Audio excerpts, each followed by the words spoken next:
सभी को नमस्कार। आज का जो दर्शन है अग्नोस्टिसिज्म, काफ़ी प्यारा और मुझे व्यक्तिगत तौर पर काफ़ी पसंद है।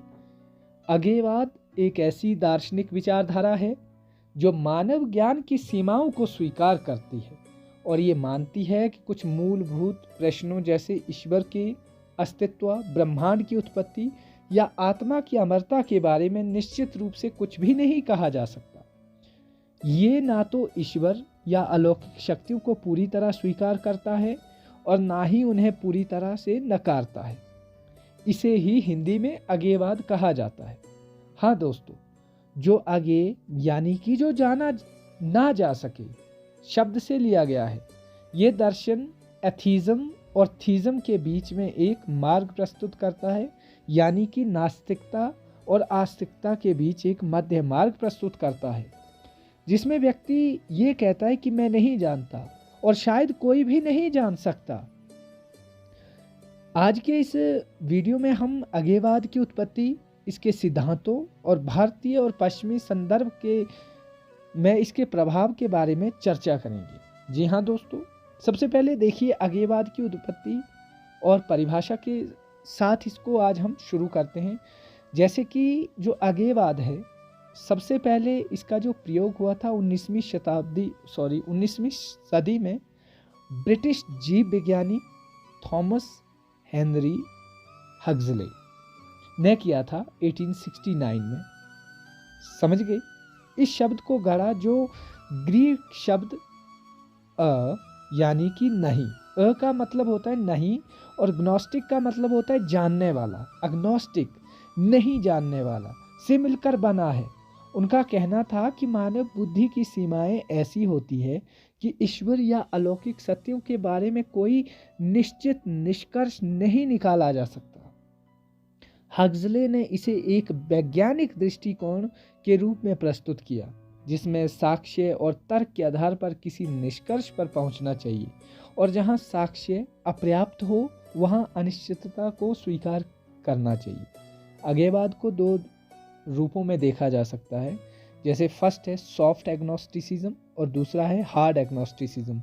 हिंदी में जिसे कहूँ तो मृदु और दूसरा कठोर। जैसे सॉफ्ट एग्नोस्टिसिज्म ये कहता है कि वर्तमान में हमारे पास ईश्वर या अलौकिक के बारे में जानने के लिए पर्याप्त साक्ष्य नहीं है, लेकिन भविष्य में ये संभव हो सकता है। वहीं पर कठोर अज्ञेयवाद ये कहता है कि ईश्वर या ब्रह्मांड के कुछ पहलुओं के बारे में जानना मानव के लिए मूलतः असंभव है। देखिए, अब इसके कुछ सिद्धांत है, उसके बारे में चर्चा करते हैं। अज्ञेयवाद का मूल सिद्धांत मानव जीवन, मानव ज्ञान की सीमाओं को स्वीकार करता है। ये दर्शन इस बात पर बल देता है कि जो कुछ अनुभव और तर्क से परे है उसके बारे में निश्चित दावा करना अतार्किक है। उदाहरण के लिए, ईश्वर का अस्तित्व एक ऐसा प्रश्न है जिसके लिए ना तो पूर्ण साक्ष्य है और ना ही पूर्ण अभाव के प्रमाण। इसलिए अज्ञेयवादी कहता है कि इस प्रश्न को अनुत्तरित छोड़ देना ही सबसे तर्कसंगत रखा है। कई बार हम सच के पीछे इतने रैशनल हो जाते हैं, इतना मतलब कि कई बार ब्लाइंड हो जाते हैं कि हम खून करने के लिए भी उतारू हो जाते हैं। इसलिए कहा गया है कि बीच का रास्ता, यानी कि बीच का रास्ता का मतलब ये नहीं होता है कि आप उस चीज़ को छोड़ दो, यानी कि कुछ चीज़ें जो आपके वश में नहीं है उसको जाने दो। जो जानने की आपके अंदर तीव्रता है उसको बढ़ाए रखो, लेकिन इसका मतलब ये नहीं है कि कोई सत्य जानने के लिए आप किसी को हानि पहुंचाओ। इसके अतिरिक्त अज्ञेयवाद संदेह और जिज्ञासा को प्रोत्साहित करता है। ये धार्मिक विश्वासों या नास्तिक दावों के प्रति अंधविश्वास या हठ धर्मिता को अस्वीकार करता है। ये एक खुला दृष्टिकोण है दोस्तों, जो व्यक्ति को स्वतंत्र रूप से सोचने और प्रश्न करने की आज़ादी देता है। देखिए, भारतीय संदर्भ में अज्ञेयवाद क्या है, इसके कुछ जैसे कि हम देखते हैं कि भारतीय दर्शन में अज्ञेयवाद को स्पष्ट रूप से एक स्वतंत्र विचारधारा के रूप में नहीं देखा जाता। जैसे पहला है नास्तिक दर्शन। जो चार्वाक थे, चार्वाक दर्शन ने ईश्वर के अस्तित्व को नकारा, लेकिन जैन दर्शन में, जैसे हम जानते हैं कि जैन दर्शन में अनेकात्ववाद का सिद्धांत अज्ञेयवाद से मिलता जुलता है, जो कहता है कि सत्य बहुआयामी होता है, जो किसी एक दृष्टिकोण से पूर्ण सत्य को नहीं जाना जा सकता। ये अनिश्चितता का एक रूप अज्ञेयवाद से मेल खाता है। उपनिषदों का चिंतन, उपनिषदों में नेति नेति यानी कि ना ये ना वह का सिद्धांत ईश्वर या ब्रह्मा को परिभाषित करने की असंभवता को दर्शाता है, जो अज्ञेयवादी विचार से कुछ हद तक सनादती है मिलता है। बौद्ध दर्शन गौतम बुद्ध ने ईश्वर या आत्मा जैसे प्रश्नों के उत्तर देने से इनकार कर दिया और कहा कि प्रश्न मानव जीवन के दुखों को समाप्त करने में प्रासंगिक नहीं है। ये व्यावहारिक अज्ञेयवाद का एक उदाहरण है। हालांकि भारतीय परंपरा में आध्यात्मिकता और विश्वास का प्रभाव अधिक रहा है, फिर भी संदेह और अनिश्चितता के भाव साहित्य और दर्शन में देखे जा सकते हैं। देखिए, पश्चिमी संदर्भ में अज्ञेयवाद कैसा है। पश्चिमी संदर्भ में अज्ञेयवाद का विकास मुख्य रूप से एक कहूँ तो वैज्ञानिक क्रांति और प्रबोधन जिसे हम एनलाइटनमेंट के दौर में हुआ। डेविड ह्यूम और इमैनुअल कांट जैसे दार्शनिक ने मानव ज्ञान की सीमाओं पर जोर दिया। कांट ने अपनी पुस्तक क्रिटिक ऑफ प्योर रीजन में तर्क दिया कि ईश्वर जैसे नॉमिना को अनुभव से परे होने के कारण जाना नहीं जा सकता। ये विचार अज्ञेयवाद का आधार बना। जैसे 20वीं सदी में अज्ञेयवाद को बर्ट्रैंड रसल और जीन पॉल सार्टर जैसे विचारकों ने आगे बढ़ाया। रसेल ने अपनी पुस्तक why I am not a Christian में लिखा कि ईश्वर के अस्तित्व के पक्ष में कोई ठोस प्रमाण नहीं है, इसलिए वे एक अज्ञेयवादी के रूप में इस प्रश्न को खुला छोड़ते हैं। आप हिंदी साहित्य में जब देखेंगे अज्ञेयवाद को, जब हम सच्चिदानंद, हीरानंद, वात्सायन अज्ञेय के बारे में जानते हैं कि अज्ञेय हिंदी साहित्य में एक ऐसे रचनाकार है जिनका नाम ही अज्ञेयवाद से प्रेरित है। उनकी कविताएं और कहानियों में जीवन के गहरे प्रश्नों और अनिश्चितता का भाव प्रबल है। उनकी एक कविता है हरी घास पर क्षण भर। आप जब सुनेंगे, जैसे मैंने देखा एक बूंद घास पर पड़ी थी, कहाँ से आई कहाँ जाएगी। यही जो कहाँ से आई कहाँ जाएगी, यही अग्नोस्टिसिज्म है। यहाँ न केवल प्रकृति के प्रति जिज्ञासा है, बल्कि एक गहरी अनिश्चितता भी है कि जो अज्ञेयवादी दृष्टिकोण को प्रतिबंधित करता है। जो हमारा अज्ञेयवादी दृष्टिकोण है उसको प्रतिबिंबित करता है।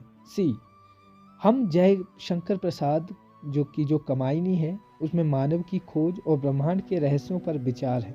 वे लिखते हैं कि अनंत के पार क्या है, कौन कहाँ वहाँ तक पहुँचा। ये पंक्तियाँ अनंत और अज्ञात के प्रति संदेह और जिज्ञासा को दर्शाती है। जैसे हरिवंश राय बच्चन में बच्चन जीवन और मृत्यु के रहस्यों पर सवाल उठाते हैं। वो कहते हैं कि मधुशाला की माया में क्या सच है क्या सपना। यहाँ जीवन की सच्चाई पर संदेह अज्ञेयवादी भाव को ही उजागर करता है। महादेवी वर्मा का नाम कैसे भूल सकते हैं। महादेवी की कविताओं में प्राय प्रकृति और आत्मा के बीच एक संवाद है, लेकिन वे ईश्वर को पूरी तरह परिभाषित करने से बचती है। उनकी पंक्तियाँ जैसे मैं नीर भरी दुख की बदली में मैं अनिश्चितता और संदेह का भाव मिलता है। देखिए, अज्ञेयवाद का जो महत्व है इस बात में निहित है कि ये मानव को हठ धर्मिता से बचाता है। आपको कट्टरता से, ये ना तो धार्मिक कट्टरता को बढ़ावा देता है और ना ही आध्यात्मिकता के दावों को अंधेरे में स्वीकार करता है। ये एक वैज्ञानिक और तर्क संगत दृष्टिकोण को प्रोत्साहित करता है, जिसमें साक्ष्य और अनुभव को प्राथमिकता दी जाती है। सामाजिक स्तर पर अज्ञेयवाद जो है सहिष्णुता को बढ़ावा देता है। जब व्यक्ति यह स्वीकार करता है कि कुछ प्रश्नों के उत्तर अज्ञात है, तो वह दूसरों के विश्वासों का सम्मान करना सीखता है। यह आधुनिक विश्व में जहां धार्मिक और वैचारिक संघर्ष आम है, विशेष रूप से प्रासंगिक है। देखिए, आज के संदर्भ में, आज के युग में जहां विज्ञान ने कई रहस्यों को सुलझाया है, फिर भी कुछ प्रश्न है जो कोई नहीं जानता, जैसे चेतना की उत्पत्ति या ब्रह्मांड का अंतिम उद्देश्य। अज्ञेयवाद यहाँ एक संतुलित दृष्टिकोण प्रदान करता है। ये ना तो विज्ञान को सर्वोच्च मानता है और ना ही आध्यात्मिकता को। और ना ही आध्यात्मिकता को नकारता है। ये दोनों के बीच एक सेतु बनाता है। हिंदी साहित्य और भारतीय समाज में अगेवाद को अभी और स्वीकारता मिलने की ज़रूरत है। यहाँ प्राय लोग आस्तिकता और नास्तिकता के बीच चयन करते हैं, लेकिन अगेवाद का मध्य मार्ग कम अपनाया जाता है। फिर भी आधुनिक लेखकों और विचारकों में इस दृष्टिकोण की झलक मिलती है। अगेवाद एक ऐसा दर्शन है जो मानव मन की जिज्ञासा को सम्मान देता है और उसकी सीमाओं को स्वीकार करता है। ये संदेह को एक गुण मानता है, ना कि कमजोरी। हिंदी साहित्य हो गया चाहे बाकी अंग्रेजी साहित्य में, इसके तत्व कविता, कहानी और निबंधों में बिखरे पड़े हैं, जो जीवन के गहरे प्रश्नों को उठाते हैं। हमें दर्शन ये सिखाता है कि कुछ प्रश्नों का उत्तर मैं नहीं जानता ही सबसे ईमानदार और तर्कसंगत जवाब हो सकता है। भारतीय और वैश्विक संदर्भ में अगेवाद एक ऐसा मार्ग है जो सहिष्णुता, स्वतंत्र चिंतन और वैज्ञानिक दृष्टिकोण को बढ़ावा देता है। ये ना केवल एक दार्शनिक अवधारणा है, बल्कि एक जीवन शैली भी है जो हमें अनिश्चितता के साथ शांति से जीना सिखाती है। उम्मीद करता हूँ दोस्तों, आज का ये जो हमारा वाद विवाद संवाद था, आपको काफ़ी पसंद आया होगा। आज के लिए बस इतना ही। आपका समय शुभ रहे। जय हिंद दोस्तों।